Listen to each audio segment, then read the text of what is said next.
حضرت رسول خدا صلی اللہ علیہ وآلہ وسلم کا غلام سبحان ایک دن عرض کرتا ہے، یا رسول اللہ، میرے ماں باپ آپ پر قربان ہوں، قیامت کب برپا ہوگی؟ رسول خدا صلی اللہ علیہ وآلہ وسلم نے فرمایا، تم نے قیامت کے لیے کون سی چیز آمادہ کی ہے کہ اس کے بارے میں پوچھ رہے ہو؟ اس نے کہا، یا رسول اللہ، میں نے قیامت کے لیے کوئی زیادہ اعمال تو انجام نہیں دیے ہیں، صرف اللہ اور اس کے رسول سے محبت کرتا ہوں۔ رسول خدا صلی اللہ علیہ وآلہ وسلم نے فرمایا، تم پیغمبر خدا سے کس قدر محبت کرتے ہو؟ اس نے کہا، مجھے اس ذات کی قسم جس نے آپ صلی اللہ علیہ وآلہ وسلم کو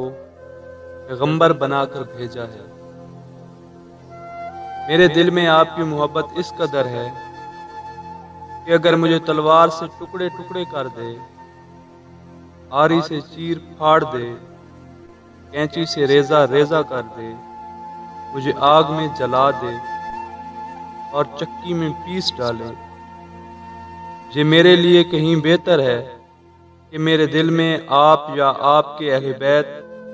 اور اصحاب کے بارے میں بغض و دشمنی ہو۔ آپ صلی اللہ علیہ وآلہ وسلم کے بعد میرے نزدیک محبوب ترین وہ شخص ہے جس سے آپ سب سے زیادہ محبت کرتے ہیں، اور دشمن ترین شخص وہ ہے جو آپ صلی اللہ علیہ وآلہ وسلم کو دوست نہ رکھتا ہو یا آپ کے اہل بیت میں سے کسی کے ساتھ دشمنی رکھتا ہو۔ یا رسول اللہ، آپ اور آپ کے دوستوں کے ساتھ میری اس قدر محبت اور دشمنوں کے ساتھ اس قدر دشمنی ہے، اگر اس مقدار میں میری محبت اور علاقہ مندی قبول کی جائے تو خوش نصیب